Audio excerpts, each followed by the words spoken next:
শাহেক, আমি মোহাম্মদ মনিরুজ্জামান, সৌদি প্রবাসী একজন রেমিটেন্স যোদ্ধা। আমরা যখন প্রবাসে যাই তখন আমাদের টাকার প্রয়োজন হয়, আমাদের লোন নিতে হয়, এবং কি প্রবাস থেকে আসার পরেও আমাদের অনেক সময় টাকার প্রয়োজন হয়।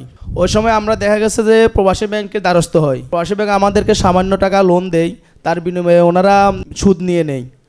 আপনার মাধ্যমে আমরা সরকারের কাছে অনুরোধ জানাবো যে আমাদের জন্য এই সুদটা যেন না নেই আমাদের থেকে, কারণ আমরা এখানে হারামের মধ্যে জড়ে যেতেছি, এবং কি আমাদের লোনগুলো পরিশোধ করতে একটু কষ্ট হয়। তো আপনার মাধ্যমে যেন সরকারের কাছে আমরা অনুরোধ যেন এটার জন্য আমাদের থেকে না নেই। মাশাআল্লাহ। বাকি ভাই আপনারা সবাইকে একমত ওনার দাবির সাথে? মাশাআল্লাহ, এটা যৌক্তিক একটা দাবি। ভাইয়ের কি নাম যেন? মনিরুজ্জামান। কোন জেলা থেকে আসছেন আপনি? ফেনী জেলা থেকে এসেছেন আর সৌদি আরবে প্রবাসে আছেন। মাশাআল্লাহ, মনিরুজ্জামান ভাই যে দাবি করেছেন সে দাবিটা খুবই যৌক্তিক। আমার মনে হয় যে আপনারা সবাই একমত। তার দাবির খোলাসা হলো তিনি বলতে চেয়েছেন প্রবাসী কল্যাণ ব্যাংক থেকে প্রবাসীদের কল্যাণে অনেক কাজ করা হয়। এর মধ্যে একটা হচ্ছে প্রবাসীদেরকে লোন দেওয়া হয়। অনেক প্রবাসী প্রবাস থেকে আসার পর তাদের দেখা যায় যে লোন নেওয়ার দরকার হয়। তো প্রবাসী কল্যাণ ব্যাংক যে লোন দিয়ে থাকে, এই লোনের বিপরীতে যে সুদ নিয়ে থাকে, যদিও খুব অল্প সুদ তারা বলেন, কিন্তু হারাম তো আসলে অল্প হারাম, বেশিও হারাম।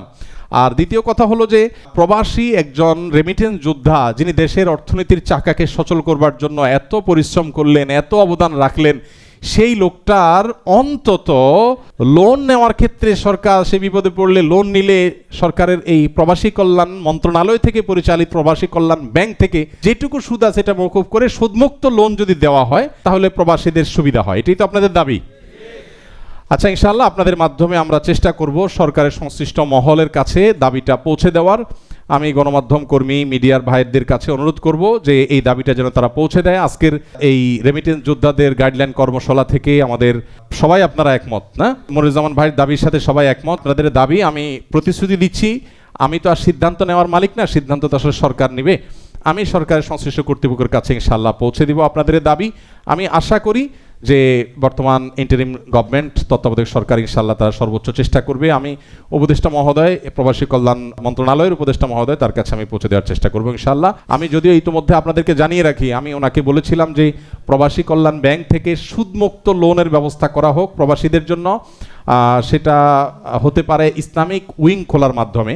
তবে মনিরুজ্জামান ভাই যে দাবি করেছেন সেটা আরও বেশি যৌক্তিক, যে ইসলামিক উইং না খুলে বরং প্রবাসী কল্যাণ ব্যাংকের লোন সেকশনটা পুরাটাই প্রবাসীদের জন্য সুদমুক্ত করে দেওয়া উচিত। অতএব ইনশাআল্লাহ বিদিল্লাহ আমি আপনাদের তরফ থেকে দাবিটা আমি পৌঁছে দেওয়ার চেষ্টা করব। আর আপনারা দোয়া করতে থাকেন যেন আল্লাহ তাদেরকে তৌফিক দান করেন। ওনারা যদি কাজটা করেন একটা ঐতিহাসিক কাজ হবে ইনশাআল্লাহ বিদিল্লাহ।